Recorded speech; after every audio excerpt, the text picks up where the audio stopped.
2023 के आखिरी महीने में आए 5 राज्यों के विधानसभा चुनाव के नतीजों ने सभी दलों की स्थिति में एक बड़ा फेरबदल लाया है। हिंदी पट्टी में बीजेपी की जीत ने कांग्रेस को ही नुकसान नहीं पहुंचाया है, बल्कि अब ये स्पष्ट कर दिया है कि हिंदी पट्टी के चुनावी नतीजों ने विपक्षी एकता की पोल खोल कर रख दी है।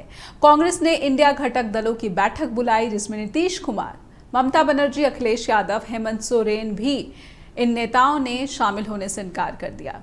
नतीजा कि अब विपक्ष इंडिया की बैठक टलकर 18 दिसंबर को होने वाली है, ऐसा कहा गया है। ममता ने यहां तक कह दिया है कि राज्यों के चुनाव में कांग्रेस की हार हुई है, विपक्ष की नहीं। नीतीश और अखिलेश यादव का गुस्सा कांग्रेस के प्रति पहले भी मीडिया के सामने आ चुका है। भारत में लोकसभा चुनाव में चंद महीने बाकी रह गए हैं। बीजेपी के मुकाबले विपक्ष के बिखराव और टकराव वाली इस स्थिति में क्या सुधार आएगा, या ये स्थिति सीधे सीधे भविष्यवाणी कर दे रही है कि तीसरी बार मोदी सरकार। नमस्कार, आप देख रहे हैं जस हिंदी टीवी। मेरा नाम है नेहा शुक्ला। स्ट्रेट टॉक के सभी दर्शकों का बहुत बहुत स्वागत करती हूँ। और कुछ सवाल हैं जो कि विपक्ष में जो टकराव की स्थिति दिख रही है, जो बिखराव की स्थिति दिख रही है, और इस स्थिति को लेकर कुछ सवाल हैं जो जिस पर बातचीत होनी ज़रूरी है। और ये सवाल क्या है, आइए दिखाते हैं। क्या कांग्रेस इंडिया में टकराव का कारण है? एक बात ये भी कि क्या कांग्रेस की वजह से ही इंडिया में ये टकराव की स्थिति दिख रही है? और एक सवाल ये भी कि क्या कांग्रेस की हार के बाद विपक्षी एकता की पोल भी खुल चुकी है, यानी जिस एकता की बात अलग अलग दल कर रहे थे, इसकी भी पोल कांग्रेस की हार के साथ ही अब खुल चुकी है। टीएमसी, सपा, आप, जदयू क्या मौका परस्त राजनीति कर रहे हैं? क्या इसका भी इससे पता चलता है? क्या बसपा को विपक्षी गठबंधन में लाए बिना बीजेपी को हरा पाना ये असंभव है, खास करके जब हम बात हिंदी पट्टी की करते हैं? क्या 4 महीनों में विपक्षी गठबंधन जटिलताओं को खत्म कर पाएगा? ये सवाल भी समझ लेना बहुत जरूरी है, क्योंकि मात्र 4 महीने लोकसभा चुनाव के बचे हुए हैं। हमारे साथ जो आज के पैनलिस्ट जुड़े हुए हैं, आइए उनका स्वागत करते हैं स्ट्रेट टॉक में। हमारे साथ पॉलिटिकल एनालिस्ट मीनू जैन जी जुड़ चुकी हैं। बहुत बहुत स्वागत करती हूँ मैम मैं आपका स्ट्रेट टॉक में। हमारे साथ विवेक देशपांडे जुड़ चुके हैं, वरिष्ठ पत्रकार। सर, आपका भी बहुत बहुत अभिनंदन। और वेद प्रकाश विद्रोही जी, कांग्रेस के वरिष्ठ नेता, बहुत बहुत स्वागत करती हूँ सर आपका। और शुरुआत में विवेक देशपांडे जी से करूंगी, क्योंकि समय का अभाव है उनके पास। सर, आप विपक्षी एकता की बात मैं आपसे समझना चाहूंगी कि कहीं ना कहीं कांग्रेस की जो हार है, विपक्ष के बिखराव को और टकराव को एक बार फिर से खोलकर इसने रख दी है, कलई खुल गई है। मीटिंग बुलाई कांग्रेस ने और फिर इनकार किया गया नीतीश की तरफ से, ममता की तरफ से, अखिलेश यादव की तरफ से।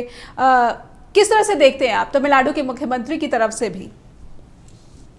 जी नहीं, तमिलनाडु के मुख्यमंत्री का जहाँ तक सवाल है, वो तो वहाँ पर जो साइक्लोन है उससे मुकाबला करने के लिए वो अपने स्टेट पे उनका वहाँ रहना जरूरी है, इसलिए वो नहीं आ रहे। लेकिन ये जो पार्टियां है उन्होंने बिल्कुल स्पष्ट संकेत दे दिए है कि वो इसलिए नहीं आ रहे कि शायद उनको कॉन्फिडेंस में लिया नहीं गया था। और जैसे आपने कहा शुरू में कि विपक्षी एकता की पोल खुल गई है, मैं एकदम थोड़ा सा एक्सट्रीम हो जाएगा ये, लेकिन विपक्षी एकता जो है वो बिल्कुल ठीक ढंग से नहीं चल रही है। उसका काम जिस तरह से होना चाहिए वो नहीं हो रहा है, ये स्पष्ट है। और इसके लिए आप जिधर से आपका देखने का नजरिया क्या है, उस हिसाब से आप उसको उसमें कांग्रेस को दोषी पाएंगे या फिर बाकी जो दल है उनको दोषी पाएंगे। कांग्रेस का नजरिया ये था कि वो ये असेंबली इलेक्शंस हो जाए, उसमें अपनी ताकत आजमा ले और उस बेसिस पर वो अपना बार्गेनिंग रखे बाद में बाकी अलायंस पार्टनर के साथ, जो अपने आप में देखा जाए तो गलत नहीं है। और बाकी जो पार्टियां हैं वो ये चाहती थी कि असेंबली से पहले ही कुछ सीट के बंटवारे पर बात हो जाए। लेकिन आप कांग्रेस की दृष्टि से देखेंगे तो बहुत ज्यादा उनका स्टैंड गलत था, ऐसा मैं नहीं मानता। लेकिन क्या होता है कि जब आप इतना बड़ा एक अलायंस बनाने की कोशिश करें और कांग्रेस का मेक और ब्रेक वाला सिचुएशन है, और कांग्रेस को थोड़ा सा 2 कदम पीछे हटकर ही इस अलायंस में रहना है और सबको इस अलायंस में अकोमोडेट करके एक बड़े भाई के दृष्टि से कांग्रेस को इस अलायंस में रहना है, ये बात स्पष्ट है।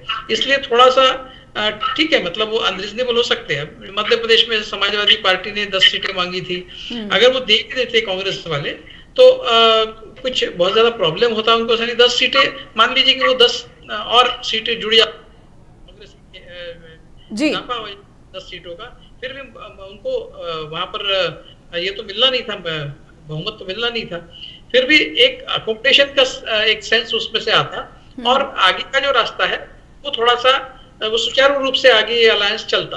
तो अभी भी कोई बहुत ज्यादा देर नहीं हुई है। कांग्रेस वक्त रहते ही अगर समझ जाए और अपने छोटे पार्टनर्स जो है उनको अपने साथ लेकर चले, उनको थोड़ा सा ज्यादा स्पेस दे, ये होना ही चाहिए। मुझे लगता है कि कांग्रेस ने उनको ज्यादा स्पेस देनी चाहिए, और टेक्निकली थोड़ा सा पीछे रह के थोड़े कम सीटों में भी कांग्रेस अगर बहुत ज्यादा मैं तो ये मानता हूं कि कांग्रेस ने कम सीटों पर लड़ना चाहिए। अपना जितने भी रिसोर्सेज है, फाइनेंशियल और मैन पावर, वो सारे उस पर लगा देना चाहिए, और उनमें से ज्यादा सीटें जीतने की कोशिश करनी चाहिए कि 500 550 सीटों पर आप अपने कैंडिडेट खड़े करें। तो इस दृष्टि से कांग्रेस ने इस अलायंस की तरफ देखना चाहिए, और बाकी जो पार्टनर्स है उनको, उनके लिए तो अच्छा हुआ, वो किस बात से उठे हैं मुझे ये नहीं समझ में आता। उनके लिए तो कांग्रेस की हार हुई, तो उनके लिए उनका बार्गेनिंग पावर बढ़ा, तो खुश होने चाहिए जी। वो जिस तरह की बातें कर रहे हैं, वो ऐसा लग रहा है कि वो बहुत दुखी है, वो तो खुश है। तो उनकी तरफ से भी एक ढोंग रचा जा रहा है, ऐसा मुझे लगता है। ये सारा ढोंग सबको छोड़ना होगा, सबको एक साथ, क्योंकि सबकी फ्यूचर का सवाल है। अगर वो इकट्ठा नहीं आते हैं तो 2024 में बिल्कुल तय है कि मोदी जी और बीजेपी फिर से एक बार सत्ता पर काबिज होंगे, और उसके बाद फिर आने वाले 15-20 साल आप बिल्कुल तय मान लिए कि वो वहां से हटेंगे नहीं। उनका तो गोल 2047 का है, वहां तक वो चिपके रहेंगे सत्ता से, आप चाहे कुछ भी कर लें। अभी नहीं तो कभी नहीं वाली ये स्थिति है। ऐसी स्थिति में अपने अपने ईगो पॉइंट्स, अपने प्रेस्टीज इश्यूज बाजू रखकर अगर अपोजिशन एक साथ काम करे, कांग्रेस को जो महत्व देना है वो अलायंस पार्टनर्स कांग्रेस को महत्व दे, और उनको जो महत्व देना है वो कांग्रेस उनको महत्व दे। ये बिल्कुल गिव एंड टेक होना चाहिए, और बहुत ही सुचारू रूप से अलायंस आने वाले 5-6 महीने में काम करेगा, तो ही इंडिया अलायंस को कोई फ्यूचर है। वरना आप समझ तय पा लीजिए कि बिल्कुल ही खेल खत्म है 2024 में। जी। अभी क्योंकि आपके पास समय, इसलिए मैं एक सवाल और आपसे ले लेना चाहती हूँ कि कहीं ना कहीं ऐसा लग रहा है कि सब अपने हितों को ही जो है प्रायोरिटी दे रहे हैं, जो प्राथमिकता दे रहे हैं, और इससे जो एक बड़ा जो एक विचारधारा की लड़ाई हो रही है, या फिर एक बड़ी लड़ाई जो कही जा रही है कि भारत के लोकतंत्र को बचाना है, भारत की संस्थानों को बचाना है, और भारत में जो धर्मनिरपेक्षता है, इसका जो मूल सिद्धांत है, इसको बनाए रखना है। तो कभी ये बार बार स्पष्ट हो रहा है कि हर जो दल इस इंडिया अलायंस में है वो अपने हितों को साधने की ज्यादा कोशिश करता नजर आ रहा है, और जिस व्यापक विचारधारा की लड़ाई की बात राहुल गांधी करते रहते, ये फिलहाल किसी के प्रायोरिटी लिस्ट में नहीं है। विवेक सर। नहीं, मैंने कभी भी नहीं देखा है कि ये सारी पार्टियां जो है, एक कांग्रेस अगर आप छोड़ दे तो बाकी सारी पार्टियां इस देश का सेक्युलरिज्म बचे, इस देश की धर्मनिरपेक्षता बचे वगैरह, इस तरह के किसी भी मुगालते में वो नहीं है। वो इस तरह की कोई भी कोशिश उनके तरफ से होती हुई नहीं दिखाई दे। हमने देखा है नीतीश कुमार तो बीजेपी के साथ बने रहे, सरकार बनाई उन्होंने। तो ऐसे कई पार्टियां हैं इस अलायंस में जिन्होंने बीजेपी के साथ में कभी ना कभी अलायंस में रहे और बीजेपी के साथ दिया है। तो उनको कोई धर्मनिरपेक्षता से कुछ लेना देना है ऐसा मैं नहीं मानता। सिर्फ कांग्रेस को ही उसकी थोड़ी सी फिक्र है, लेकिन वो कांग्रेस ने भी वो उसको थोड़ा सा बाजू में रख दिया है, क्योंकि उससे एंटी हिंदू करार देने का एक जो डर है बीजेपी की तरफ से, उससे डरते हुए बीजेपी ने, कांग्रेस ने अभी वो भी एक थोड़ा सा बाजू में रख के वेलफेयरिज्म और फिर सामाजिक न्याय, इन मुद्दों को सामने लाया है। तो बाकी जो अलायंस पार्टनर्स है उनका और कांग्रेस का, दोनों का बेसिकली ये एक पॉलिटिकल एग्जिस्टेंस का सवाल है। पहले आप अपने आप को बचाइए और फिर देश को बचाइए। इस तरह की स्थिति का वो सामना कर रहे हैं। धर्मनिरपेक्षता और बाकी जो बातें हैं आइडियोलॉजिकल, वो आप तो तभी बचाएंगे जब आप खुद बचेंगे। तो आप बचने के लिए क्या करना है ये पहले सोचिए, वो अरिथमेटिक करिए। जो बचे हुए 60% है जो मोदी जी के कायल नहीं है, जो बीजेपी के कायल नहीं, जो बीजेपी को भी वोट नहीं देते, वो 60% सब मिलाकर आप कमाइए और बीजेपी को 30-40 पर आप रेस्ट्रिक्ट कीजिए, वो आपका काम है। अरिथमेटिक तो आप पहले बनाइए, बाद में सेक्युलरिज्म वगैरह बाद में देखा जाएगा। आइडियोलॉजिकल गोल्स जो है वो तो बाद में, पहले एग्जिस्टेंस, पहले अपने आप को बचाइए, ये होना चाहिए। और इसका ध्यान सिर्फ कांग्रेस ने नहीं, सबने रखना चाहिए। अगर ये भी बात बाकी पार्टनर्स को समझनी चाहिए कि अगर कांग्रेस नहीं बची तो वो उनके बचने के आसार तो बिल्कुल भी नहीं है। उनको तो फिर बीजेपी बहुत ही जल्दी खा जाएगी। तो कांग्रेस के बचने में भी उनका उनके बचने की उम्मीद बाकी रहती है। ये भी वो समझे और कांग्रेस भी समझे कि उनके जो बाकी अलायंस पार्टनर्स है उनके मदद के सिवाय कांग्रेस आगे नहीं बढ़ सकती। तो ये दोनों का गिव एंड टेक और परस्परावलंबन जो है वो ध्यान में रखते हुए दोनों ने एक दूसरे के साथ सहकार्य का काम करना चाहिए, मदद एक दूसरे की करनी चाहिए और 2024 में इकट्ठा एक दिल से, शुरू में थोड़े से झगड़े होने नेचुरल है, नॉर्मल है, लेकिन जब इलेक्शन होगा उस समय पूरी तरह से एकता का प्रदर्शन होना चाहिए ताकि जो वोटर है वो उनके पक्ष में जाने का विचार करे। जी, ये जो इंडिया में टकराव है, क्या विपक्ष बिखराव की स्थिति पर है और कांग्रेस की हार के बाद ये बिखराव स्पष्ट हो चुका है और जो बैठक होने वाली थी 6 दिसंबर को वो टालकर दिसंबर के तीसरे हफ्ते में जो है अब ऐसा कहा जा रहा है कि ये बुलाई जाएगी बैठक। हालांकि जो तेवर पहले से ही मीडिया में सामने आ रहे हैं और अधीर रंजन चौधरी ने भी एक स्टेटमेंट दिया है कि अगर ममता बनर्जी इतनी नाराज हैं तो क्या उन्होंने इन 5 राज्यों में कांग्रेस के लिए वोट की अपील की। ये भी सवाल जब उठाते हैं तो कहीं ना कहीं विपक्ष की एकता पर सवाल होता है और कहीं ना कहीं जो मतदाता है जो बीजेपी के साथ नहीं जाना चाहता वो कहीं ना कहीं एक कंफ्यूजन की स्थिति में, भ्रम की स्थिति में खुद को पाता है। हमारे साथ मीनू जैन भी जुड़ी हुई हैं और कांग्रेस के वरिष्ठ नेता वेद प्रकाश विद्रोही जी भी जुड़े हुए हैं। पहले मैं विद्रोही सर आपसे ही समझ लेना चाहूंगी कि क्यों कांग्रेस को नाकसूरवार ठहराया जाए जब भोपाल की रैली स्थगित कर दी जाती है कमलनाथ के कहने पर और उस वक्त सभी विपक्षी दल, मुझे लगता है हर एक मोमेंटम बना होता है, एक रिदम बना होता है कि इस मसले पर भी बात कर लेंगे, इस मसले पर भी बात करें, तो उस लय को तोड़ने का काम कांग्रेस करती है, तो फिर उसका नुकसान कांग्रेस क्यों ना उठाए।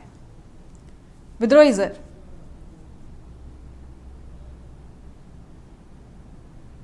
और जस्ट टीवी के दर्शकों को मेरा नमस्कार जी। देखिए, जब व्यक्ति हार जाता है तो उस पर जितने चाहे लांछन लगा दिए जाएं, जितनी चाहे गार थोप दी जाए, चाहे वो कसूरवार है या नहीं है, हम बड़ी शालीनता से सभी की बातें स्वीकार करते हैं और अपनी हार को भी स्वीकार करते हुए बड़ी विनम्रता से कहना चाहते हैं कि हार का विश्लेषण की सही होना चाहिए जी। 4 राज्यों में हमने लड़ाई लड़ी है, हमारे किसी गठबंधन के साथी ने कोई लड़ाई नहीं लड़ी और ये लड़ाई हम सत्ता के रूप में हार गए, पर क्या वास्तव में जनता ने हमको समर्थन नहीं किया, ये मानना भी बड़ी भारी भूल होगी। आप इन 4 राज्यों के वोटों का विश्लेषण कर लें, हमको 4,24,599 वोट मिले जी और भाजपा को 4,81,59,627 वोट मिले। इस तरह हमने चुनाव हार कर भी भाजपा से 10,64,972 ज्यादा वोट लिए हैं। इसका मतलब है कि देश के लगभग 5 करोड़ मतदाता हमारे साथ मजबूती से खड़े हैं। हम बिल्कुल राइट ऑफ नहीं किए जा सकते। हाँ, हम जो गणित है, चुनावी का जो गणित होता है, जो विधायकों का जो गणित बढ़ता है, उसमें हम निश्चित रूप से आ रहे हैं। अगर आप इनको लोकसभा चुनाव की दृष्टिकोण से भी देखें, क्योंकि लोकसभा चुनाव इन राज्यों में होने हैं। पिछली बार 2019 में इन राज्यों में भाजपा ने 69 लोकसभा सीट जीती थी, हमें 6 लोकसभा सीट जी। और 2024 के चुनाव 2023 के चुनाव को लोकसभा में परिवर्तित किया जाए तो भाजपा की सीट रह जाती है 46 और हमारी 6 से बढ़कर हो जाती है 28। और राज्यवाइज भी चलो आप तो मध्य प्रदेश में भाजपा ने 28 लोकसभा सीट जीती थी, हमने 1। इस नए चुनाव के अनुसार बीजेपी 24 पे जीतेगी, हम 5 पे जीतेंगे। छत्तीसगढ़ में भाजपा ने पिछली बार 9 और 2 जीती थी, 2 हमने, 9 भाजपा ने। नए समीकरण के अनुसार 8 और 3 पर पहुंच जाएंगे। राजस्थान में 25 की 25 भाजपा ने जीती थी, नए समीकरण में हम 14 और 11 पे पहुंचते हैं। तेलंगाना में भाजपा ने 4 जीती थी, हमने 3, भाजपा 0 पर पहुंच गई और हम 9 पर पहुंच गए। तो इसका मतलब है कि हमने इन चुनावों के अंदर भाजपा को 23 सीटों का तो नुकसान पहुंचाया है। तो ये मान लेना कि हमने मुकाबला ही नहीं कर सकते, ठीक है, आपका अधिकार है, मुझे कोई आपत्ति नहीं, और जो मेरे भाई आप पार्टी के लोग हैं, समाजवादी पार्टी के लोग हैं, जदयू के लोग हैं, जिन्होंने मध्य प्रदेश में भी चुनाव लड़ा, राजस्थान में भी चुनाव लड़ा, छत्तीसगढ़ में भी चुनाव लड़ा, वो चुनाव लड़ने का उनको पूरा अधिकार है। पर आप पूरे कैंपेन में उनकी भाषा देख लें, उनका कैंपेन का प्रचार का तरीका देख लें। हाँ। वो भाजपा से ज्यादा कांग्रेस की आलोचना कर रहे थे और यहां तक कह रहे थे कि कांग्रेस भाजपा से भी ज्यादा भ्रष्ट है और कांग्रेस को वोट देने का मतलब है बर्बादी। तो ये मौका तो कांग्रेस ने दिया ना, मौका कांग्रेस ने दिया। कांग्रेस ने कहा विधानसभा चुनाव का अलायंस नहीं है। हमने पहले ही तय कर दिया था कि विधानसभा चुनाव में नहीं होगा। उनकी कितनी बड़ी ताकत है ये भी सामने आ गया। वो कितने बड़े राजनीतिक ताकत रखते हैं वोट की दृष्टि से, वो भी शामिल आ गया। वो लड़े चुनाव। क्या हमने पूरे कैंपेन के अंदर आप पार्टी के खिलाफ, बसपा के खिलाफ, समाजवादी पार्टी के खिलाफ, जदयू के खिलाफ एक शब्द भी बोला? वो चुनाव लड़ सकते थे, हमने तो कोई आपत्ति दर्ज नहीं की। चुनाव लड़कर वो उनको इस बात की क्या आवश्यकता थी? एक तरफ तो कहते हैं भाजपा के खिलाफ लड़ना चाहते हैं। जी नहीं, अखिलेश वखलेश इस तरह के शब्दों का इस्तेमाल कांग्रेस नेता की तरफ से आया था। मैं मान लिया एक नेता ने कहा, तुरंत उनसे बात की गई और कमलनाथ को डांटा गया और कहा गया कि भविष्य में ऐसी बात ना करें। राष्ट्रीय नेतृत्व ने तो नहीं कहा। वो कमलनाथ की आलोचना कर लेते, लोकल नेतृत्व की आलोचना कर लेते। वो तो पर कमलनाथ को डांटा गया, ये तो मीडिया में आना चाहिए था ना। अखिलेश वखलेश तो आ गया जी, आया है, सबको पता है। उसके बाद कमलनाथ चुप हो गए थे। ये बात सबके सामने आई थी। हाईकमान ने कहा था इनको टिकट देने के लिए। ये लोग जरूरत से ज्यादा टिकट मांग रहे थे, 4 टिकटें देने को तैयार भी हो गए थे। ये लेना नहीं चाहते थे। अगर ये समझौता करना चाहते थे या नहीं चाहते, इनके आचरण से पता चलता है कि मान लो समझौता नहीं। मैं मान लिया आपकी बात। समाजवादी पार्टी का क्या स्टेक पर था मध्य प्रदेश के अंदर? क्या वो क्षेत्रीय पार्टी के रूप में मान्यता प्राप्त थी या क्या उनका कोई इतना बड़ा जनाधार था कि वो खिसक जाते तो खत्म हो जाते? कुछ था क्या? जनता दल यू का क्या था जो 16 सीटों पर उन्होंने चुनाव लड़ा? आप पार्टी का क्या स्टेक पर था जो 200-250 सीटों पर चुनाव लड़ा? वो लड़ना चाहते थे। पर विद्रोही जी, इन्हीं वोट कटुआ पार्टी की वजह से उन्हीं 10 सीटों में से 7 सीटें बीजेपी जीत गई है। मान ली आपकी बात, 7 सीटें जीत गई। हम मान रहे थे कि आंशिक नुकसान होगा, ये हम तो मान रहे, पर हमें ये अंदाजा नहीं था कि इतना ज्यादा भाजपा के नेताओं को विश्वास नहीं था जी। 2 तारीख तक और इवन तो 3 तारीख तक भाजपा के नेता 125 सीटों पर आगे नहीं बढ़ रहे थे। 11 बजे तक मध्य प्रदेश में कह रहे थे लगभग 125 सीटें जीतेंगे और 2 तारीख तक मानने को तैयार नहीं। उन्हें खुद शंका थी, वो केवल राजस्थान के प्रति थी कि राजस्थान में हम जीत सकते हैं, छत्तीसगढ़ में और मध्य प्रदेश में हम नहीं जीत पाएंगे।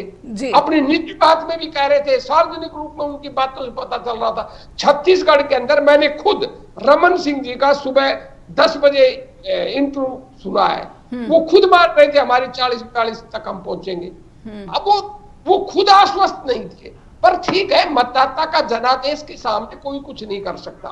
मतदाता का जनादेश अंतिम है। मैं एक बात कहना चाहता हूं कि जो लोग भाजपा से ज्यादा कांग्रेस को कोस रहे हैं और भाजपा को हटाना चाहते हैं जी, और उनका कुछ भी स्टेक पर नहीं। हम क्या कह रहे थे? हम कह रहे थे भाई इन चुनाव में भाजपा को हराएंगे तो इंडिया अलायंस की ताकत बढ़ेगी, जीत होगी। तो क्या वो चुप नहीं रह सकते थे? क्या वो लोग, उनका कुछ स्टेक पर था तो मैं मान लूंगा कि उनका बिल्कुल जायज था, पर क्योंकि उन्होंने लड़ना था। उनका विगत इतिहास भी बताता है कि किस तरह की बातें वो करते हैं, किस तरह कितने प्रतिबद्ध है। उसके बावजूद भी हमने तो कुछ नहीं कहा। आज भी हम नहीं कह रहे, आज भी हम उनको ना जिम्मेदार ठहरा रहे, अपनी हार के लिए इंडिया अलायंस को जिम्मेदार नहीं बता रहे। हम तो कह रहे हैं कि एक विशुद्ध रूप से कांग्रेस की हार है। आज भी हम तो यही कह रहे हैं। हम तो ये नहीं कह रहे इंडिया अलायंस, और ये हमने पहले ही तय कर दिया था कि भाई जो इंडिया अलायंस की अगली बैठक होगी उनको बता दिया था कि भाई ये चुनाव के बाद होगी। तो हमने कौन सी ऐसी बात थी जो छुपा कर रखी? अब दूसरी बात मैं आपसे पूछना चाहता हूं, ऐसी कौन सी जल्दी थी कि अगर 1.5 महीने बाद सीटों का बंटवारा हो जाता तो कौन सा पहाड़ टूटने वाला है? उनसे भी पूछना चाहता। लेकिन राज्यों में पहले, लेकिन बात है सामने बीजेपी की जैसी जो है एक बड़ी चुनौती है, और ऐसे में अगर आप विधानसभा चुनाव में कहते हैं कि हम अकेले चुनाव लड़ेंगे, तो कहीं ना कहीं जो लूपहोल्स रह गए हैं और जिस एक माइक्रो मैनेजमेंट की कमी की बात हो रही है कांग्रेस में, एक माइक्रो मैनेजमेंट की कमी की बात हो रही है। विद्रोही सर, एक ब्रेक का वक्त हो चला है, मैं आपकी बात सुनूंगी। लास्ट बात कहता हूं, जिन राज्यों में ये इंडिया अलायंस के दल है ही नहीं, एग्जिस्ट ही नहीं करते, वह क्या गठबंधन होगा, मेरी समझ में ही बात नहीं आता। हाँ, बीएसपी का है, बीएसपी से प्रयास किया गया था। भारत में लोकसभा चुनाव जो है अब मात्र 4 से 5 महीनों का वक्त, और ऐसे में अगर इंडिया अलायंस जो कि एक ऑप्शन, एक ऑल्टरनेटिव देने की बात करता है मतदाताओं को, उसमें ये बिखराव या फिर टकराव की जो स्थिति है, ये इसके मतदाताओं को क्या संदेश दे रहा है? मीनू जैन हमारे साथ जुड़ी हुई हैं। मीनू मैम, ये पूरी की पूरी परिस्थिति कहीं ना कहीं मुझे याद आता है कि कमलनाथ ने जिस तरह से मना कर दिया कि नहीं रैली नहीं होगी, अगर ये रैली हो जाती तो क्या परिस्थितियां अलग होती और कांग्रेस ही जो इस परिस्थिति का सबसे बड़ा लाभ उठा सकती थी, आप मानती हैं? या फिर एक सवाल ये भी कि इस तरह का जब कोई गठबंधन होता है और इस तरह की जो स्टेटमेंट्स आ रही हैं अभी, ये सब नॉर्मल माना जाना चाहिए, इसे एक नॉर्मल कोर्स माना जाना चाहिए, और इसको एक बहुत बड़े जो है बिखराव या टकराव के रूप में प्रोजेक्ट नहीं किया जाना चाहिए। मीनू मैम। जी नेहा जी, देखिए रैली भोपाल में होती या पटना में होती, इससे बहुत ज्यादा कोई अंतर नहीं पड़ने वाला था। और भोपाल में ये सोच के प्रपोज किया गया कि शायद इलेक्शन बाउंड स्टेट है इसलिए कुछ फर्क पड़ेगा। तो देखिए जितने भी उसमें इंडिया अलायंस के जो साथी हैं, उसमें बहुत ज्यादा किसी का स्टेक उसमें था नहीं मध्य प्रदेश के चुनाव में कि भाई वहां पे असर पड़े, या छत्तीसगढ़ में देख लीजिए बीएसपी का था स्टेक, बीएसपी उसमें शामिल नहीं है अभी तक एनडीए अलायंस में। तो ऐसा नहीं है कि भोपाल में रैली ना होने की वजह से कोई बहुत बड़ा असर पड़ गया है। इसमें प्रॉब्लम सारी कहाँ आई है कि कांग्रेस ने इस दौरान जो 5 राज्यों के जो चुनाव थे, वो ये सभी मानेंगे, कांग्रेस पार्टी को छोड़ दीजिए, आप एक आम नागरिक के जो इस देश के संविधान और लोकतंत्र के बारे में चिंतित है, उनको सबको ये चिंता थी कि ये 5 राज्यों के जो चुनाव है वो बहुत ही महत्वपूर्ण चुनाव थे। तो लिहाजा एक राजनीतिक दल होने के नाते, और सबसे मेन कंटेंडर कांग्रेस पार्टी ही थी वहां, तो वो उनका पूरा फोकस इन 5 राज्यों के चुनावों पे था। और इसलिए जो बार बार बात आ रही थी कि भाई इंडिया गठबंधन के बारे में कोई मीटिंग वगैरह नहीं हो रही है, ठंडे बस्ते में डाल दिया गया है, तो वो कांग्रेस की तरफ से तो इसी वजह से डाला गया था। और दूसरी उसमें शायद एक वजह ये भी रही होगी कि कांग्रेस का दूसरा कारण ये था, जो मेरा मानना है, कि भाई इन राज्यों की चुनाव आने के बाद हमारी क्या स्थिति बनेगी। कांग्रेस का अनुमान तो ये था कि कम से कम 3 राज्यों में तो हमारी ही सरकार बनने जा रही है, तो डेफिनेटली कांग्रेस का बहुत बड़ा सेव होता, उसमें कांग्रेस कमांडिंग पोजीशन में होती, अपनी कंडीशंस रखती, टर्म्स एंड कंडीशंस कांग्रेस के होते। तो ऐसा हुआ नहीं, लेकिन कांग्रेस को जल्दी ही हारने के बाद कांग्रेस को जल्दी ही समझ में आ गया कि अब हम उस पोजीशन से, कमांडिंग पोजीशन से अब हम नहीं कर सकते बात। तो उन्होंने जो पार्लियामेंट्री लीडर्स हैं जो एनडीए गठबंधन दलों के, उनकी मीटिंग बुलाई थी। तो इसमें अभी वो मीटिंग आपने जैसे सूचना दी है कि वो अभी सफल नहीं हो पाई है, लेकिन उसके बदले में जो दल है उनको 6 तारीख को होगी, पार्लियामेंट्री लीडर्स की होगी। जी हाँ, जी। लेकिन उसका जो मेरे ख्याल से तो पहले विजय विद्रोही जी, अगर मैं सही हूं तो लीडर्स की मीटिंग तो 6 पहले भी नहीं तय थी, केवल लीडर्स की हेड्स की बुलाई थी, जो पार्टियों के हेड्स ने कहा कि उनके पास समय नहीं है, सबने अपनी सबसे बात हुई, तो तारीख की परेशानी थी। तो 6 तारीख को जो पार्लियामेंट्री लीडर्स हैं उनकी और कोऑर्डिनेशन कमेटी की होगी 6 तारीख को 6 बजे शाम को। जी। तो उसमें जो है अब कांग्रेस ने जो ये कहा है, उसमें जो आपने बताया, जैसे ममता जी का बयान आया या अखिलेश यादव जी का बयान आया, तो जरा वो या नीतीश यादव जी, मतलब इतने तीखे बयान देने की जरूरत नहीं थी। जी देखिए, क्योंकि ये स्थिति बहुत अधीर रंजन का भी स्टेटमेंट आया कि क्या ममता ने या फिर अपोजिशन के ये जो दल हैं, इन्होंने कांग्रेस के लिए वोट मांगा क्या, तो वो क्यों इस तरह से बातें कर रहे हैं? अधीर रंजन के भी जो बोल हैं वो बहुत ज्यादा सही नहीं माने जाने चाहिए। नहीं, ममता बनर्जी तो खैर क्या मांगने आती वहां वोट, क्योंकि वहां कोई तृणमूल कांग्रेस का कोई वहां पे जनाधार है नहीं किसी भी राज्य में, तो ममता बनर्जी तो क्यों आती। और क्योंकि जो ये और राज्य के चुनाव है, विधानसभा के चुनाव है, कोई लोकसभा का उपचुनाव हो रहा होता तो बात भी थी कि चलिए इंडिया गठबंधन के लीडर आ जाएं। ये राज्य विधानसभाओं के चुनाव है और जहां पे की कांग्रेस सीधे टक्कर में थी भाजपा के साथ। तो जो ये नेता है उसमें चाहे अधीर रंजन चौधरी हो, ममता बनर्जी हो, नीतीश कुमार हो, जो भी नेता हैं, उनको अभी तीखे बयान देने से बचना चाहिए। देखिए ऐसा करके आप अपनी ही हंसी उड़वा रहे हैं और मामला बहुत नाजुक है। अगर वो इतने ज्यादा, जिसको कहते हैं कि वो अनुभव वाले नेता है, सारे खाटी राजनीति के दशकों का अनुभव है उन्हें राजनीति को, उनको समझ, और देखिए सबको समझ में आना चाहिए कि संविधान और लोकतंत्र खतरे में है इस देश का जी।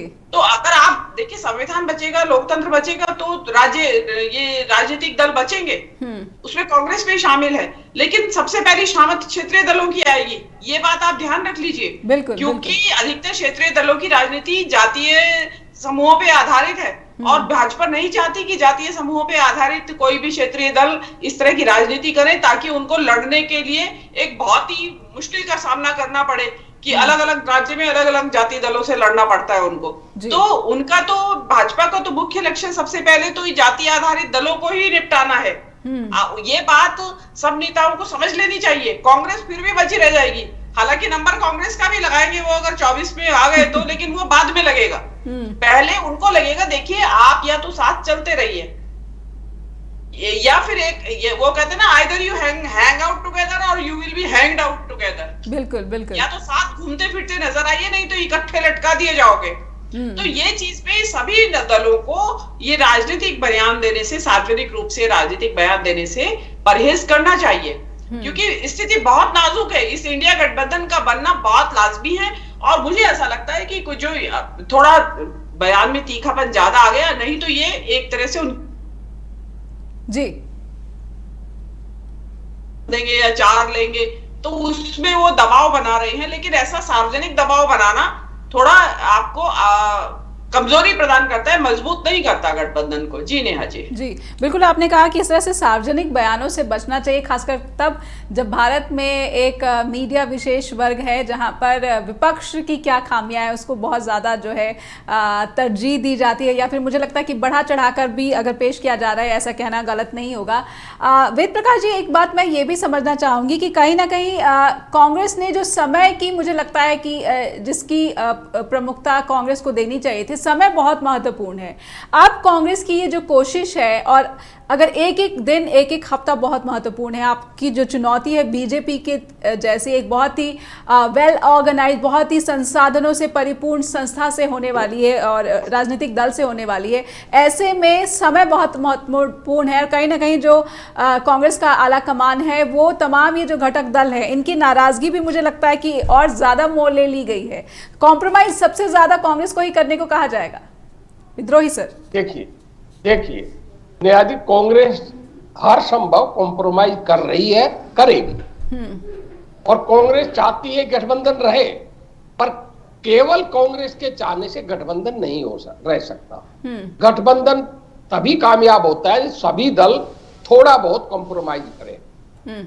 अब ये पहला अवसर था सभी दलों के सामने कि 5 राज्यों में अगर कांग्रेस ने मान लो उनको 1-2 सीट नहीं भी दी, तो वो चुप रहकर तमाशा देख सकते थे, सहयोग नहीं करे, चुपचाप भी तो रह सकते थे, और वो चुप नहीं रहे। कांग्रेस कई बार इन्हीं गठबंधन साथियों के लिए अपना नुकसान उठाया। मैं आपको उदाहरण बता सकता हूं, हमने दिल्ली के अंदर केजरीवाल की सरकार बनवाई, पहली बार अपना नुकसान किया। अगर हम उस समय 2012 में केजरीवाल की सरकार नहीं बनवाते तो आज आप पार्टी की क्या स्थिति होती। हमने जब भी समाजवादी पार्टी ने चुनाव लड़ा, हमने नहीं लड़ा। अगर हम चुनाव लड़ लेते तो क्या समाजवादी पार्टी दारा सिंह चौहान को हरा देती? उनका हमने नहीं लड़ा। हमने ममता बनर्जी के लिए कई बार कुर्बानियां दी, हमने नीतीश जी के लिए दी।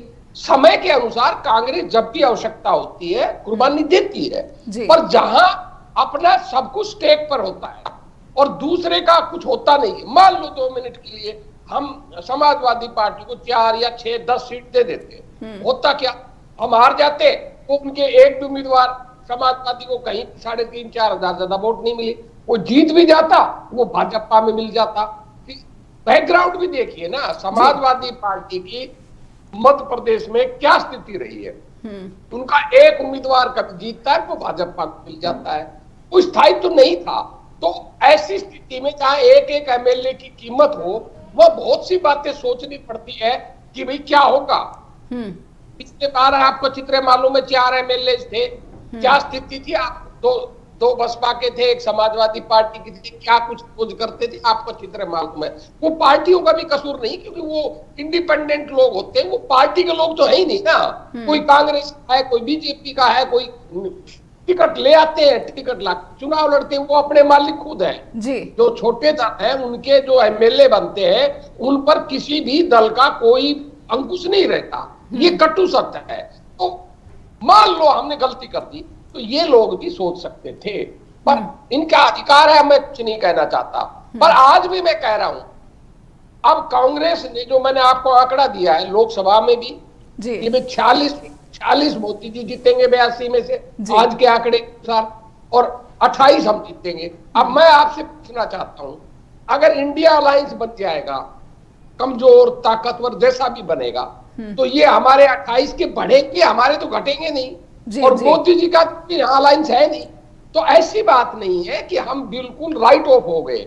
और जहां तक तैयारी की बात है, ये मनाना जो कॉमन मिनिमम प्रोग्राम है, ये मनाना कांग्रेस के लिए बड़ी चुनौती। और विपक्ष में क्या ये जो बिखराव या टकराव दिख रहा है, ऐसी स्थिति में क्या 2024 के लोकसभा चुनाव में बीजेपी को चुनौती दी जा सकती है? यही समझने की हम कोशिश कर रहे हैं। हमारे साथ जो पैनल जुड़ा हुआ है, आइए उनसे बातचीत आगे बढ़ाते हैं। मीनू जैन, आपसे मैं ये समझना चाहती हूँ कि क्या बसपा को लिए बिना अभी जो मौजूदा स्थिति दिखती है और इन 5 राज्यों में जिस तरह से नतीजे सामने आए हैं, क्या ये दर्शाते हैं कि बसपा का इंडिया गठबंधन में आना समय की आवश्यकता है, स्वयं बसपा के लिए भी और इंडिया गठबंधन के सभी घटक दलों के लिए? मीनू जी। जी नेहा जी, देखिए जितनी भी सामाजिक न्याय की पार्टियां हैं इस देश में, उसमें बसपा हो, सपा हो, राजद हो, जदयू, जो भी है, उन सबका इस इंडिया गठबंधन में आना आवश्यक है, जरूरी है, तभी ये लड़ाई लड़ी जा सकती है। और क्योंकि आपने बसपा की बात की, तो बसपा का बेस पैन इंडिया है लगभग, नॉर्थ इंडिया में तो कम से कम, साउथ इंडिया में हल्का फुल्का बहुत मिनिस्क्यूल, लेकिन बाकी नॉर्थ इंडिया का जितना भी ये हिंदी पट्टी विंध्या के इधर जो है, उसमें बसपा का सब जगह बेस है, हर राज्य में बेस है। तो जो सामाजिक न्याय से की पार्टी है, और जो भाजपा के जो दम भरती है, हिंदू की सभी हिंदू हैं, हिंदू के छतरी की जो बात करते हैं कि सारे एक हिंदू अम्ब्रेला के नीचे है जितने भी जातियां हैं, ऐसा है नहीं। एक्चुअली असल में भाजपा के शासन में जितने अत्याचार दलितों के ऊपर हुए, शायद इस भारत के इतिहास में उतने कभी हुए नहीं होंगे आजादी के बाद। उससे पहले की बात नहीं कर रही हूँ मैं, वो तो एक अत्याचारों का ही भयानक इतिहास है जी। आरक्षण हटाने की पक्ष जी, ये भी बात दलितों को एक परेशान किए हुए है। तो मुझे ऐसा लगता है कि जो मायावती जी हैं, उनका जो काडर है वो तो शायद चाहता है कि वो एनडीए में शामिल हो, सॉरी इंडिया गठबंधन में शामिल हो, लेकिन क्योंकि मायावती जी की शायद अपनी कुछ व्यक्तिगत परेशानियां हैं। आप सभी जानते हैं कि एजेंसियों का फंदा उनके भी चारों तरफ कसा हुआ है। अगर वो जरा भी चूक करेंगी तो वो तुरंत एजेंसीज एक्टिव हो जाएंगी। तो मेरा मानना ऐसा है कि मायावती जी शायद उनका गेन ज्यादा दिख रहा है मुझे, अगर मैं राजनीतिक तरीके से देखूं, उनका गेन ज्यादा दिख रहा है अगर वो आती हैं। अगर वो नहीं आती है तो उनका नुकसान ज्यादा दिख रहा है। नहीं, अगर वो नहीं आती है तो इस चुनाव के बाद तो उनकी पार्टी ही खत्म हो जाएगी।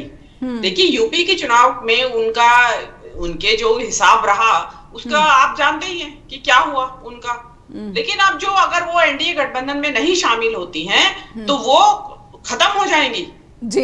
लेकिन मेरा मानना ऐसा है कि शायद मायावती जी स्ट्रेटेजिक चुप्पी साधे हुए हैं। वो शायद ये चुनावों की घोषणा होने के बाद, आम चुनाव की घोषणा होने के बाद, आचार संहिता लागू होगी, उसके बाद वो चुपचाप ज्वाइन कर लेंगी एनडीए गठबंधन, इंडिया गठबंधन को, क्योंकि उस वक्त तक जो भी इनको खतरा है वो खतरे से दूर हो जाएगी जी। मेरा मानना ऐसा है, अगर मायावती जी उससे पहले ही आ जाएं तो देखिए बहुत ही अच्छी बात है, सुविधा होगी। सभी जो सीटों का बंटवारा रहेगा, जो भी कुछ रहेगा, उसमें सभी दलों को सुविधा होगी। और समय से पहले देखिए, आप प्रिपेयर्डनेस के साथ एग्जाम देने उतरेंगे तो अच्छा परफॉर्म करके आएंगे, सभी सवाल हल कर लेंगे। लेकिन अगर कोई इधर से टांग खींच रहा है, कोई इधर से टांग खींच रहा है, जैसे होता है ना मेंढक तोलने वाली बात कहते हैं जो अपने यहाँ, अभी सवाल ही जो है, मुझे लगता है क्वेश्चन पेपर ही रेडी नहीं है तो आंसर्स कहाँ से आएंगे। तो विद्रोही जी, मैं आपसे समझना चाहती हूँ कि सवाल जो है अब आपके सामने बार बार बदले भी जाएंगे। और एक सवाल मैं केरल के चीफ मिनिस्टर का पढ़ देती हूँ। उन्होंने कहा कि कांग्रेस के ग्रीड की वजह से जो है इंडिया गठबंधन की ये स्थिति है। अगर कांग्रेस ने पहले ही गठजोड़ कर लिया होता तो इस स्थिति से बचा जा सकता था। इन दो स्टेट्स, पिनराई विजयन का कहना है, कांग्रेस के ग्रीड की बात कर रहे हैं। तो सभी दल, मुझे लगता है कोई दल बचा नहीं है जिसने कांग्रेस को सुनाया ना हो, लताड़ा ना हो। जी देखिए, आप कम्युनिस्ट पार्टी की हालत देख लीजिए। उनका राष्ट्रीय नेतृत्व कुछ कहता है, स्टेट नेतृत्व कुछ कहता है जी, और केरल का नेतृत्व कुछ कहता है। कारण है, केरल में सीधी लड़ाई कांग्रेस और कम्युनिस्टों की है, लेफ्ट की है। तो विजयन तो वही बात कहेंगे जो कांग्रेस को नुकसान में हो। ये इस गठबंधन के साथ दोहरी बातें हैं। जहां आंतरिक विरोध भी है, वहां इकट्ठा होने की मजबूरी भी है।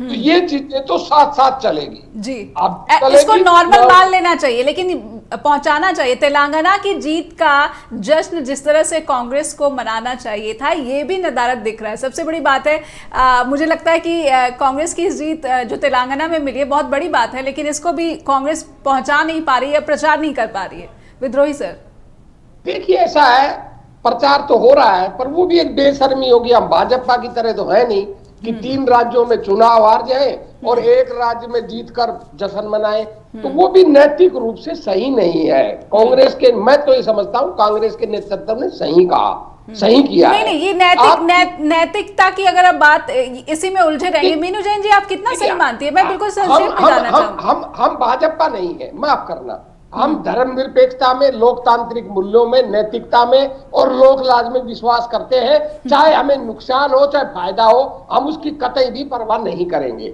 हम सत्ता में न आएंगे ये मंजूर करेंगे, पर हम ये लोकतांत्रिक परंपराओं, लोकलाज को छोड़कर सत्ता में आने का कतई भी प्रयास नहीं करेंगे। मैं ये स्पष्ट करना चाहता हूं जी। कंक्लूडिंग रिमार्क्स विद्रोही सर। तो मैं ये कहना चाहता हूं कि हम विपक्ष की एकता भी करेंगे। 6 तारीख को कोऑर्डिनेशन कमेटी के अंदर सारी चीजें तय हो जाएंगी और सभी नेताओं को जो सूटेबल तारीख है, किसी नेता ने विरोध नहीं किया, केवल तारीखों पर ऐतराज जताया था। वो स्वाभाविक है, सबके कार्यक्रम बने रहते हैं। यही नेता कह रहे थे कि भाई जल्दी से जल्दी मीटिंग बुलाओ, कांग्रेस को कह रहे थे, इसलिए कांग्रेस ने 6 तारीख को मीटिंग बुला ली थी। अब क्योंकि अपनी तरफ से हमने डेट तय की थी, सभी से बात नहीं हो पाई थी। अब वो डेट जो भी तय होगी, उस डेट को तक सारी चीजें सुलझ जाएंगी, फार्मूला तय हो जाएगा कि भाई कैसे कहाँ गठबंधन होना है। ये उम्मीद अक्टूबर में भी लगाई जा रही थी। अक्टूबर में नहीं था, हमने उस समय भी कहा था कि ये सब चीजें हम विधानसभा चुनाव के बाद करेंगे। कांग्रेस का स्टैंड पहले भी साफ था, आज भी साफ है, कल भी साफ है। चलिए, मतदाताओं को समझाना भी, इसकी जिम्मेदारी भी आप ही दलों की है। बहुत बहुत धन्यवाद करना चाहूंगी। जी, लास्ट बात देखिए, बंगलुरु की बैठक में ममता जी को छोड़कर सभी दलों ने जातिगत जनगणना का समर्थन किया। आप विरोध किसने किया बाहर निकलकर? ममता जी ने। ये आवश्यक नहीं है कि जो 26 दल है उसमें सभी दल एक बात पर सहमत हो। जब बहुमत से फैसला हो जाए, सर्वसम्मति से, या नहीं तो व्यापक सहमति से फैसला हो जाए, तो उस पर विरोध करना भी तो उचित नहीं है। हर चीज के लिए कांग्रेस को क्योंकि मीडिया जिम्मेदार ठहरा देता है, सत्य देता नहीं, तो ये भी एक दुर्भाग्यपूर्ण स्थिति है। सभी नेताओं को, कांग्रेस को इन सभी दुर्भाग्यपूर्ण स्थितियों पर जो है अपना जो है, कांग्रेस के लिए ज्यादा दुर्भाग्यपूर्ण है। मैं कांग्रेस की कांग्रेस के लिए ज्यादा एक ही बात, कांग्रेस के नेताओं को ज्यादा जिम्मेदारी से बयान देने चाहिए, चाहे वो स्टेट लीडर है चाहे सेंटर लीडर है। कांग्रेस नेताओं को गैर जिम्मेदारी, व्यक्तिगत अहंकार की बात नहीं करनी चाहिए, तभी हम भाजपा को हरा पाएंगे। समय समाप्त हो गया। बहुत बहुत धन्यवाद करना चाहूंगी विद्रोही सर, आपका भी, मीनू जैन आपका भी, कि आपने समय निकाला, और विवेक देशपांडे जो थोड़े समय के लिए हमसे जुड़ पाए थे, उनका भी बहुत बहुत आभार। info@justbroadcasting.com और neha@justbroadcasting.com पर आप हम तक अपना फीडबैक पहुंचाते रहे। फिर होगी मुलाकात, अपना ख्याल रखिए। धन्यवाद।